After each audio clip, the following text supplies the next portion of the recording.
Hello students, trivial naming system या common naming system के बाद आज की क्लास में हम IUPAC नॉमेनक्लेचर की बात करेंगे।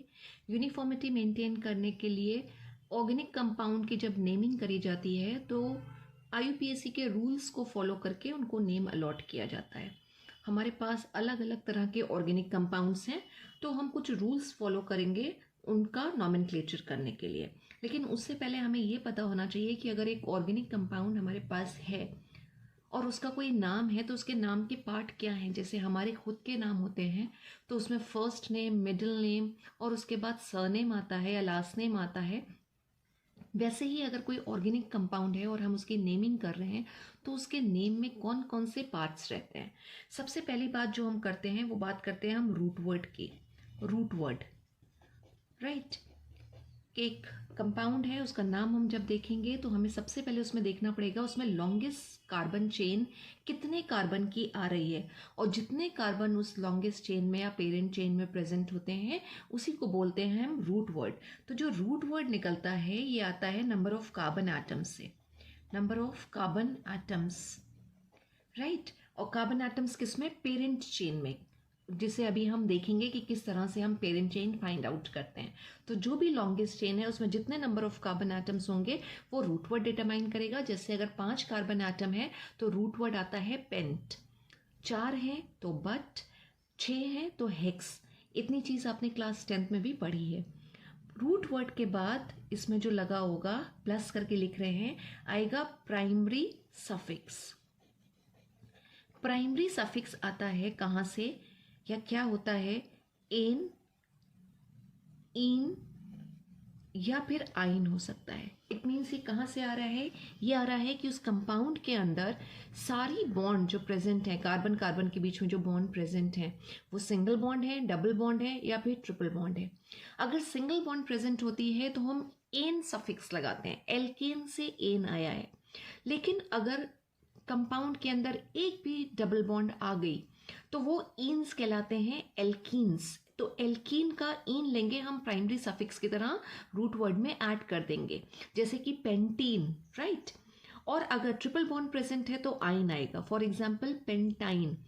और अगर डबल या ट्रिपल बॉन्ड के साथ या सिंगल बॉन्ड के साथ फंक्शनल ग्रुप भी प्रेजेंट है, जैसे अल्कोहल प्रेजेंट है, राइट, या फिर कार्बोक्सिलिक एसिड प्रेजेंट है, कोई भी फंक्शनल ग्रुप हो सकता है। लास्ट क्लास में हमने फंक्शनल ग्रुप्स की बात करी थी। तो फंक्शनल ग्रुप हमेशा सेकेंडरी सफिक्स में लिखे जाते हैं, सेकेंडरी सफिक्स, राइट। और ये सेकेंडरी सफिक्स हमें कहाँ से मिलेगा? ये हमें फंक्शनल ग्रुप से मिलेगा, फंक्शनल ग्रुप्स।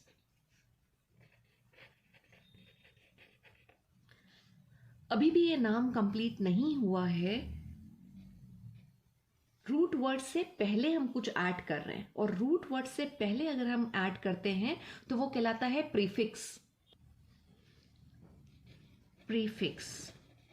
अभी प्रीफिक्स क्या होते हैं? जब हम कार्बन चेन फाइंड आउट करेंगे, यानी कि लॉन्गेस्ट कार्बन चेन निकालेंगे, तो पॉसिबिलिटी है कि अगर उस लॉन्गेस्ट चेन में साइड चेन्स प्रेजेंट हैं तो पॉसिबिलिटी है कि वो जो साइड चेन्स हैं वो काउंटिंग में ना आ पाए। तो जो कार्बन काउंटिंग में नहीं आ पाते हैं उनको हम सब्स्टिट्यूएंट की तरह लिखते हैं, राइट। जैसे कि मिथाइल, प्रोपाइल, इस तरह का सब्स्टिट्यूएंट यूज करते हैं। एल्काइल ग्रुप बेसिकली होता है। तो एल्काइल ग्रुप जो है वो प्रीफिक्सेस में आते हैं। एल्काइल ग्रुप हो सकते हैं, डिपेंड करेगा कि कितना कार्बन है या कितने नंबर ऑफ कार्बन हैं जो काउंटिंग में नहीं आए हैं। और यहाँ पे क्या हो सकता है? एल्काइल ग्रुप के अलावा प्रीफिक्सेस में कुछ फंक्शनल ग्रुप भी हैं जो कभी भी सफिक्स में नहीं लिखे जाते हैं, जैसे कि halogens. Hello, hello comes from halogens, तो पूरा हेलोजेंस लिख देते हैं, हेलोजेंस। ये कभी भी सफिक्स में नहीं आएंगे, इन्हें हमेशा हम किस में लिखेंगे? प्रीफिक्स में। जैसे कि एक कंपाउंड हो सकता है 4 क्लोरो और हेक्सेन, तो 4 क्लोरो हेक्सेन अगर, या 2 क्लोरो हेक्सेन होगा फिर वो बेसिकली, तो 2 क्लोरो हेक्सेन जो है वो बेसिकली क्या हो गया हमारा? क्लोरो प्रीफिक्स में आ रहा है। 2 क्लोरो बोल रहे हैं तो हम उसकी पोजीशन बता रहे हैं 2 के साथ, क्लोरो बोल रहे हैं तो क्लोरो एक फंक्शनल ग्रुप है, राइट। हेलोजन है बेसिकली वहां पे लगा हुआ, तो Cl क्लोरो आ जाएगा। और उसके बाद हम बोल रहे हैं ब्यूटेन या फिर पेंटेन या जो भी व्हाटएवर, तो ब्यूटेन पेंटेन अगर कर रहे हैं तो उसका मतलब हम रूट वर्ड की बात कर रहे हैं और प्राइमरी सफिक्स की बात कर रहे हैं। तो एल्काइल ग्रुप है, हेलोजन्स है, और इसके अलावा एक ग्रुप और है जो है नाइट्रो ग्रुप। तो नाइट्रो ग्रुप भी हमेशा प्रीफिक्स में ही लिखा जाता है। जैसे हो सकता हो आपने कहीं पे नाम सुना हो नाइट्रोबेंजीन, तो हमेशा नाइट्रो मीथेन या नाइट्रो इथेन। तो नाइट्रो वर्ड भी जो है वो हमेशा मेथ से पहले या एच से पहले आ रहा है, दैट मीन्स रूट वर्ड से पहले आ रहा है, तो वो प्रीफिक्स की तरह लगेगा। तो एल्काइल ग्रुप्स, हेलोजन्स और नाइट्रो ग्रुप ये सारे के सारे प्रीफिक्सेस में ही लिखे जाएंगे। अभी ज़रूरी नहीं है कि किसी ऑर्गेनिक कंपाउंड में ये प्रीफिक्स भी हो और जो है सेकेंडरी सफिक्स भी हो, लेकिन रूट वर्ड और प्राइमरी सफिक्स जरूर प्रेजेंट होगा एक जो भी ऑर्गेनिक कंपाउंड है उसका नाम, मतलब इसके बिना तो नाम पॉसिबल ही नहीं हो सकता। जैसे हम फिर से अगर अपना एग्जांपल देके कहें तो हमारा जो फर्स्ट नेम है एक ही नाम हो सकता है, मतलब सिर्फ फर्स्ट नेम हो सकता है, जरूरी नहीं है कि हमारे नाम के साथ मिडिल नेम भी जुड़ा हो और सर नेम भी जुड़ा हो, ठीक है ना। तो एक अगर वर्ड आ रहा है, एक नाम आ रहा है, उसी तरह से अगर ऑर्गेनिक कंपाउंड है तो वो रूट वर्ड और प्राइमरी सफिक्स के बिना तो पॉसिबल होगा ही नहीं। जैसे अगर हम सिंपल सा कंपाउंड लिखें, एक एग्जांपल लिखें, अगर हमारे पास ये कंपाउंड दे रखा है, इसका हमें नाम लिखना है, तो how many carbons are present, 3 carbons are present. तो 3 कार्बन के केस में हम रूट वर्ड लिखते हैं प्रॉप। सबसे पहले आपको रूट वर्ड ही निकालना है कि रूट वर्ड क्या आ रहा है। रूट वर्ड आया प्रॉप। कार्बन कार्बन के बीच में सिंगल बॉन्ड्स प्रेजेंट है, ठीक है, सिंगल बॉन्ड आ रही है। कार्बन कार्बन के बीच के हम बॉन्ड देखते हैं, तो जो प्राइमरी सफिक्स होगा वो होगा एन, राइट। नाम कंप्लीट हो गया। प्रोपेन, जिसमें रूट वर्ड आया, प्राइमरी सफिक्स आया, कोई प्रीफिक्स नहीं है, कोई सेकेंडरी सफिक्स नहीं है, राइट। अब इसी में अगर हम एक हाइड्रोजन हटा देते और यहाँ पे OH ग्रुप लगा देते तो हम इसका सेकेंडरी सफिक्स हमें जोड़ना पड़ता है क्योंकि फंक्शनल ग्रुप यहाँ पे लिखा हुआ है, और सेकेंडरी सफिक्स हमेशा प्राइमरी सफिक्स के बाद आएगा। और उसको लगाने के लिए हम क्या करेंगे, इस ई को ड्रॉप करेंगे, राइट। ई को ड्रॉप करने के बाद फंक्शनल ग्रुप की हम पोजीशन बताएंगे। और रूल IUPAC का एक ये कहता है कि फंक्शनल ग्रुप जहां पे प्रेजेंट होता है, अगर एक ही फंक्शनल ग्रुप है कंपाउंड के अंदर, तो वो जिस कार्बन से अटैच होगा उसे हम लोएस्ट पॉसिबल नंबर देते हैं। तो this carbon will be first carbon, second carbon, third carbon. 3 carbon थे, प्रॉप हो गया। कार्बन कार्बन के बीच में सिंगल बॉन्ड आ रही थी, एन था। फंक्शनल ग्रुप लगा हुआ है इसलिए हमने ई को ड्रॉप किया, और फंक्शनल ग्रुप हम लगा देंगे पोजीशन के साथ कि फर्स्ट कार्बन के साथ अटैच्ड है। और फंक्शनल ग्रुप अगर अल्कोहल होता है तो हम उसको ऑल से टर्मिनेट करते हैं। ये सारी चीजें हम अभी बाद में देखेंगे फंक्शनल ग्रुप में। तो नाम आ गया प्रोपैनवनॉल। स्टिल अभी इसमें प्रीफिक्स नहीं आ रहा है, स्टिल इसमें प्रीफिक्स नहीं आ रहा है। तो जरूरी नहीं है कि सारी चीजें एक ऑर्गेनिक कंपाउंड में प्रेजेंट हो और आपको सब डालना है, लेकिन रूट वर्ड और प्राइमरी सफिक्स के बिना एक नाम कभी भी कंप्लीट नहीं हो सकता, ये आपको ध्यान रखना है। अब हम स्टार्ट करते हैं rules for naming saturated hydrocarbons. यानी अगर हमारे पास सैचुरेटेड हाइड्रोकार्बन है, फॉर एग्जांपल जैसे अभी हमने यहाँ पे लिखा था प्रोपेन, वो भी एक सैचुरेटेड हाइड्रोकार्बन है। सैचुरेटेड का मतलब होता है कार्बन की चारों वैलेंसी, यानी कार्बन टेट्रावैलेंट होता है उसमें कार्बन की चारों वैलेंसीज सिंगल बॉन्ड से सेटिस्फाई हुई हैं, कोई भी डबल बॉन्ड नहीं आ रहा है, कोई भी ट्रिपल बॉन्ड नहीं आ रहा है, उनको हम बोलते हैं सैचुरेटेड। और हाइड्रोकार्बन से इसका मतलब कोई फंक्शनल ग्रुप प्रेजेंट नहीं है, सिर्फ कार्बन और हाइड्रोजन प्रेजेंट होंगे। अब हमें उसका नेमिंग करनी है अगर, तो फॉर एग्जाम्पल अगर हमारे पास ये कंपाउंड है CH3, CH2, CH, इसको CH2 कर देते हैं, एंड दिस CH, CH3 और CH3, इसकी नेमिंग करनी है। किस तरह से हम करेंगे, नंबर 1, ये एक प्योर हाइड्रोकार्बन है। प्योर मींस सिर्फ कार्बन और हाइड्रोजन प्रेजेंट है, कोई तीसरा एटम नहीं है वहां पे। दूसरी चीज सैचुरेटेड है क्योंकि कार्बन कार्बन के बीच में सब सिंगल बॉन्ड आ रही हैं। कैसे नेमिंग करेंगे, रूल नंबर 1 क्या कहता है, रूल नंबर 1 IUPAC नॉमेनक्लेचर के हिसाब से कहता है कि सबसे पहले हमें पेरेंट चेन या फिर मेन चेन फाइंड आउट करनी है या लॉन्गेस्ट चेन फाइंड आउट करनी है, राइट। और लॉन्गेस्ट चेन हम इस तरह से काउंट करेंगे कि उसमें maximum number of carbon cover हो जाए। और जब हम कार्बन को काउंट करेंगे तो हम अगर एक डायरेक्शन से चल रहे हैं तो हम उसी में आगे बढ़ेंगे, हम वापस पीछे नहीं आ सकते। जैसे अगर आपने काउंट करना स्टार्ट किया तो 1 2 3, अब इसके बाद आप वापस ऊपर नहीं जा सकते। इधर से काउंट कर रहे हैं तो 1 2 3 4 यहाँ पे पहुंचे, या तो फिर आप इधर आएंगे नीचे और या फिर आप आगे जाएंगे, राइट। तो हमेशा जब हम कार्बन काउंट, और किसी भी डायरेक्शन से आप कार्बन को काउंट कर सकते हैं, जरूरी नहीं है कि लेफ्ट से ही करना है या राइट से ही करना है, हम यहाँ नीचे से भी कार्बन काउंट कर सकते हैं, 1 2 3 या फिर 1 2 3 4 5, राइट। और लॉन्गेस्ट चेन फाइंड आउट करने के लिए आपको हर पॉसिबल डायरेक्शन में देखना पड़ेगा कि आप किधर से कार्बन को काउंट करें, राइट, हर पॉसिबल डायरेक्शन में।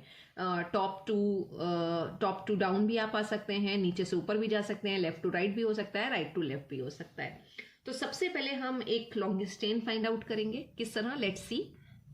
अगर हम यहां से स्टार्ट करते हैं, इसे फर्स्ट कार्बन, सेकेंड कार्बन और थर्ड कार्बन बोलते हैं, तो सिर्फ 3 कार्बन आ रहे हैं चेन में, ठीक है। और कार्बन अभी बहुत ज्यादा है, तो दूसरी पॉसिबिलिटी हो सकती है, अगर हम इधर से चलें तो 1 2 3 4 5 5 कार्बन आ रहे हैं। इधर से चलें तो 1 2 3 4 5 कार्बन आ रहे हैं। और अगर इधर से चलें तो 1 2 3 4 5 5 कार्बन से ज्यादा नहीं आ रहे हैं चेन में। तो रूट वर्ड तो डेफिनेटली जो हमारा आएगा इसके लिए वो पेंट होगा, पेंट। थोड़ा सा आगे शिफ्ट करके लिखते हैं, रूट वर्ड जो होगा वो पेंट होगा, 5 कार्बन से ज्यादा नहीं आएंगे, राइट। अब सेकेंड रूल ये कहता है कि अगर कोई कार्बन काउंटिंग में नहीं आ पा रहा है तो हम उस कार्बन को लोएस्ट पॉसिबल नंबर अलॉट करके प्रीफिक्स में लिखेंगे एज अ सब्स्टिट्यूएंट या फिर एल्काइल ग्रुप। जैसे अगर हमने इधर से काउंटिंग शुरू करी 1 2 3 4 5, तो ये कार्बन जो है काउंटिंग में नहीं आया, राइट। अब जो कार्बन काउंटिंग में नहीं आ रहा है तो रूल के हिसाब से हमें उसे लोएस्ट पॉसिबल नंबर या पोजीशन अलॉट करनी है, उसकी लोएस्ट पॉसिबल पोजीशन निकालनी है। तो इधर से काउंट करने में इसकी पोजीशन ये आ रही है कि ये सेकेंड कार्बन के साथ अटैच्ड है। अब हम अगर इधर से काउंट करें तो 1 2 3 4 और 5, ठीक है। हम दोनों लिख के देख लेते हैं। हमने पहले इधर से काउंटिंग करी है 1 2 3 4 और 5, ये कार्बन जो है वो प्रीफिक्स में चला जाएगा एज अ सब्स्टिट्यूएंट। और ये किस कार्बन के साथ अटैच्ड है ये आपको देखना होगा, ये सेकेंड कार्बन के साथ अटैच्ड है। और एक कार्बन है CH3 कहलाता है मिथाइल ग्रुप, तो सेकेंड कार्बन के साथ अटैच्ड है, तो पोजीशन के साथ हमने लिखा 2 मिथाइल, राइट। फिर 5 कार्बन आ रहे थे, रूट वर्ड हो गया पेंट, कार्बन कार्बन के बीच में सिंगल बॉन्ड है तो ये हो जाएगा पेंटेन। और यही नंबरिंग अगर हमने इधर से करी होती 1 2 3 4 और 5, तब इस कार्बन को क्या, या ये कहें इस कार्बन को क्या नंबर मिलता, 4। और ये जो एल्काइल ग्रुप है या मिथाइल ग्रुप है ये 4 कार्बन के साथ अटैच्ड आता, तो इसका दूसरा नाम हो जाता 4 मिथाइल और पेंटेन। अब इन दोनों में से सही कौन सा नाम है, 2 मिथाइल पेंटेन इसका सही नाम है या फिर 4 मिथाइल पेंटेन इसका सही नाम है। तो हमें एज पर द रूल देखना पड़ेगा, जो अभी हमने रूल डिस्कस किया कि लॉन्गेस्ट चेन फाइंड आउट करने के बाद अगर कोई कार्बन काउंटिंग में नहीं आता है तो उस कार्बन को हम लोएस्ट पॉसिबल पोजीशन देते हैं या लोएस्ट पॉसिबल जो नंबर ऑफ कार्बन एटम होगा उसके साथ अटैच दिखाएंगे। तो as per the rule this name is wrong, ये 4 मिथाइल वाला गलत है क्योंकि 2 मिथाइल पेंटेन के साथ सेकेंड कार्बन के साथ इसको मिल रहा है पोजीशन, तो 2 मिथाइल पेंटेन जो है वो है सही नाम। और जो ऑर्डर होगा नंबरिंग का वो होगा, this is right hand side, right to left अगर हम करेंगे नंबरिंग तो मिथाइल ग्रुप को लोएस्ट पॉसिबल नंबर मिलेगा। So this is the way through which we can name any saturated hydrocarbon with side chain. Side chain को हमें lowest possible number देना है। नेमिंग को और डिटेल में समझने के लिए, नेक्स्ट रूल देखने के लिए हम एक एग्जाम्पल और ले लेते हैं। ये हमारे पास एग्जाम्पल हो गया, एक ऑर्गेनिक कंपाउंड का हम स्ट्रक्चर बना रहे हैं, ये स्ट्रक्चर, राइट। और इसका हमसे बोला गया है कि हमें नॉमेनक्लेचर करना है या इसको नाम अलॉट करना है। तो इसका नाम क्या आएगा, रूल नंबर 1 हमें ये बताया गया है कि लॉन्गेस्ट चेन फाइंड आउट करनी है, ठीक है। और सेकेंड रूल ये बताया गया है कि अगर लॉन्गेस्ट चेन फाइंड आउट करने में कार्बन काउंटिंग में नहीं आ रहे हैं तो उनकी पोजिशन हमें लोएस्ट पॉसिबल देनी है, राइट। अब हम इसमें चेक करते हैं कि लॉन्गेस्ट चेन किधर से निकलेगी। अगर हम इधर से स्टार्ट करें तो 1 2 3 4 4 कार्बन आ रहे हैं, 1 2 3 4 5 5 कार्बन आ रहे हैं। और अगर इधर से चलें तो 1 2 3 4 5, यानी 5 से ज़्यादा कार्बन नहीं आ रहे हैं। इधर से भी चलने में 5 ही कार्बन आएंगे, ऐसे 3 है, ऐसे 4 है, तो 5 से ज़्यादा कार्बन नहीं आ रहे हैं। तो इट मीन्स जो रूट वर्ड आएगा वो रूट वर्ड तो हमारा पेंट ही निकलेगा, पेंट। और कार्बन कार्बन के बीच में सब में सिंगल बॉन्ड है, इसलिए प्राइमरी सफिक्स भी क्लियर है कि वो एन आना है, पेंटेन हो गया। सेकेंडरी सफिक्स कोई आएगा नहीं क्योंकि कोई भी फंक्शनल ग्रुप यहाँ पे प्रेजेंट नहीं है। अभी क्वेश्चन ये है कि हम नंबरिंग किस साइड से करें ताकि जो कार्बन रह गए हैं काउंटिंग में नहीं आए हैं उन कार्बन्स को लोएस्ट पॉसिबल नंबर मिले, राइट। तो हम जरा चेक करते हैं कि हम नंबरिंग किस साइड से करें। अगर हमने नंबरिंग इस साइड से करी, इसको ऐसा करते हैं, ब्लू पेन से लिख लेते हैं 1 2 3 4 और 5, राइट। ये नंबरिंग का एक ऑर्डर हो गया। और दूसरा नंबरिंग का ऑर्डर हम इसको ब्लैक पेन से लिख लेते हैं 1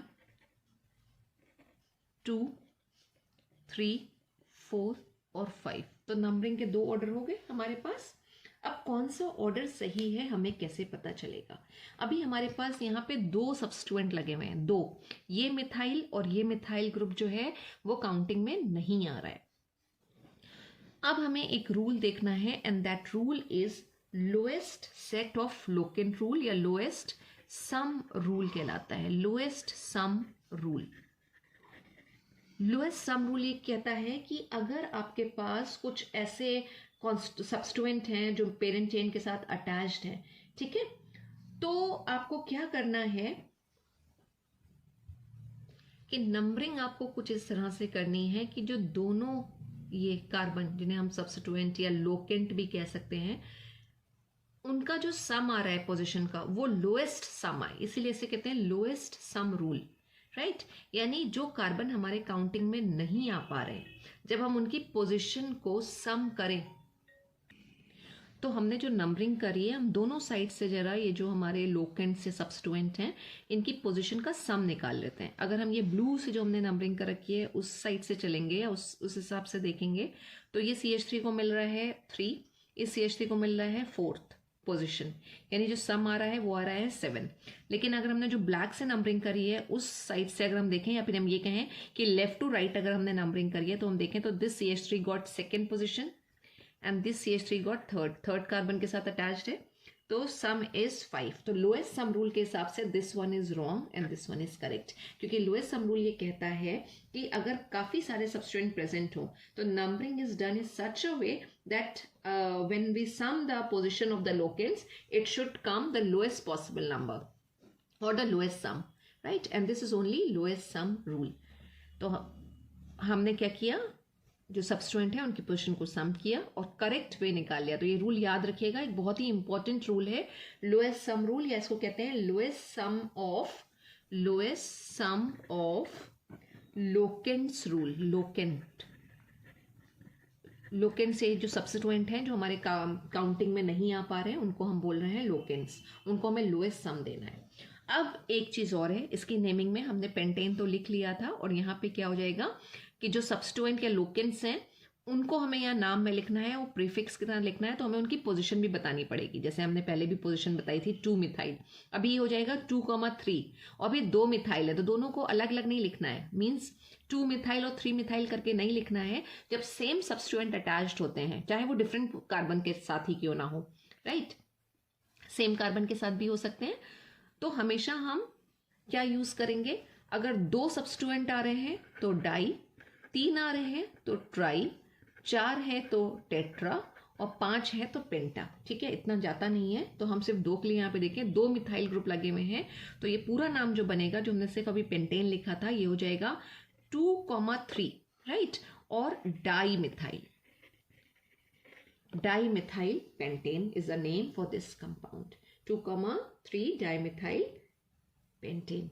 3,4 डाइमिथाइल पेंटेन लिखते हैं तो वो गलत हो जाता, लोएस्ट सम रूल के हिसाब से वो सही नहीं होता। Last example for today's class, just to understand the alphabetical order of the naming of substituents. If we have this compound, सबसे पहला रूल लगाना है, सबसे पहला rule longest chain find out करनी है। अब longest chain I told you किसी भी साइड से आप निकाल सकते हैं, जैसे हम इधर से चलें तो 1 2 3, लेकिन 1 2 3 नहीं होगा क्योंकि और कार्बन हमें दिख रहे हैं, तो 1 2 3 4 ऊपर गए तो 4 ही कार्बन मिल रहे हैं, 1 2 3, और ये जो C2H5 लिखा हुआ है बेसिकली इथाइल है, इसको अगर हम ब्रेक करके लिखें तो CH2 CH3 होगा, तो 5 कार्बन की ऐसे भी चेन बन जाती है हमारी, राइट। और या फिर 1 2 3 4 5 5 कार्बन तो आ ही रहे हैं हमारे रूट वर्ड में, या 5 कार्बन हमारे लॉन्गेस्ट चेन में आ रहे हैं। अब अगर हम स्ट्रेट चेन को लॉन्गेस्ट चेन मान के चले, हम इसको भी ले सकते थे, अगर ऐसे करते तो भी नाम वही आता, कोई डिफरेंस नहीं आता नाम में, 5 कार्बन और नाम वही निकलेगा। लेकिन अभी हम इसको स्ट्रेट लेके चल रहे हैं कि 1 2 3 4 5 5 कार्बन है। रूल नंबर 2 हमें क्या बता रहा है, वो ये कह रहा है कि अगर कोई साइड चेन काउंटिंग में नहीं आती है तो हमें से लोएस्ट पॉसिबल नंबर देना है। तो सी हमें बिल्कुल, और लोएस्ट सम रूल भी हम लगा सकते हैं। तो हम अगर इधर से चलेंगे तो 1 और 2 3 4 5 हमने नंबरिंग करी, तो लोएस्ट सम रूल के हिसाब से भी चीज़ें सही आएंगी और सब्स्टिट्यूएंट को लोएस्ट पॉसिबल नंबर में मिलेगा, क्योंकि इधर से आने में 1 2 3 और फिर ये 4 हो जाता। तो अभी 2 3 हमें छोटे नंबर दिख रहे हैं, तो हमने नंबरिंग जो करी है वो राइट टू लेफ्ट करी है। 5 कार्बन आ गए हमारे पास, रूट वर्ड हमने लिख लिया पेंट, कार्बन कार्बन के बीच में सिंगल बॉन्ड है, पेंटेन हो गया।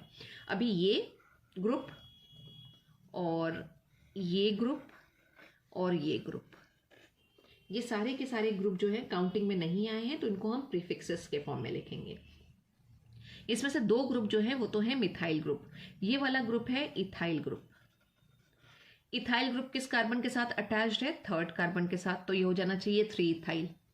मिथाइल ग्रुप किस कार्बन के साथ अटैच्ड है, तो एक मिथाइल तो 3rd कार्बन के साथ है और एक मिथाइल 2nd कार्बन के साथ है, अलग अलग कार्बन के साथ अटैच्ड है, लेकिन सेम ग्रुप है, इसलिए हम इसको डाई लगा के लिखेंगे, राइट। अब क्वेश्चन ये है कि हम किसको पहले लिखें, मतलब अगर हमने ये नाम लिखा कि हमने लिखा 2,3, राइट, और डाई मिथाइल, और उसके बाद 3 इथाइल और पेंटेन, ये एक लाइन में होना चाहिए था, नीचे हो गया है। तो ये ऑर्डर सही है कि पहले हमने मिथाइल लिखा फिर इथाइल लिखा, या फिर ये 3 इथाइल 2,3 डाई मिथाइल और पेंटेन, दोनों में से कौन सा नाम सही है, एज पर द रूल्स दोनों में से कौन सा नाम सही है। तो this name is correct. Why this name is correct, because we are following alphabetical order. जो ग्रुप है ये इथाइल का ई हम देखेंगे और मिथाइल का एम, अल्फाबेटिकल ऑर्डर में कौन पहले आता है, तो ई पहले आता है। तो कई जगह ऐसी होंगी जहां सेम पोजीशन वाले, या ये कहें कि ग्रुप्स एट पार है, मतलब उन दोनों की जो है जो इक्वालिटी है वो दोनों बराबर हैं, कोई भी एक सीनियर या जूनियर ग्रुप नहीं है, दोनों बराबर की ग्रुप हैं, तो फिर हम अल्फाबेटिकल ऑर्डर ही फॉलो करते हैं। जैसे ब्रोमीन क्लोरीन और आयोडीन लगा हुआ हो तो ब्रोमो क्लोरो और आयोडो होता है, उसको फिर हम कैसे लिखेंगे, क्योंकि तीनों ही हेलोजन आटम है, तीनों एट पार हैं, तो फिर हम अल्फाबेटिकल ऑर्डर के हिसाब से उसको लिखते हैं। और यहाँ पे भी हम अल्फाबेटिकल ऑर्डर फॉलो करेंगे। अब अल्फाबेटिकल ऑर्डर फॉलो करने में आपको ये डाई का डी नहीं देखना है, आपको ग्रुप का फर्स्ट लेटर देखना है, राइट।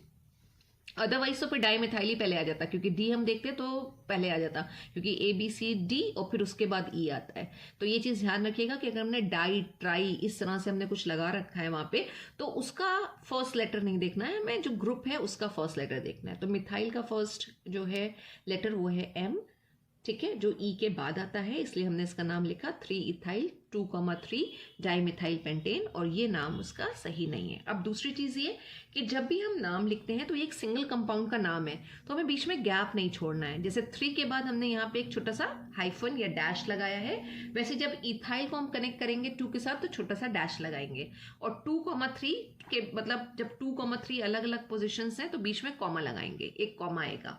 और 3 को जब हमें डाइमिथाइल के साथ जोड़ना है तो कनेक्टर या फिर हाइफन या फिर छोटा सा एक डैश लगा के तब जोड़ते हैं।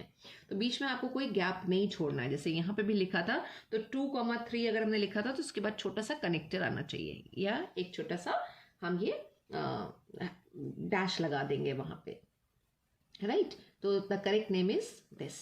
So this is about rules for naming saturated hydrocarbons. In the next class, we will discuss rules for naming unsaturated hydrocarbons. Thank you so much, students.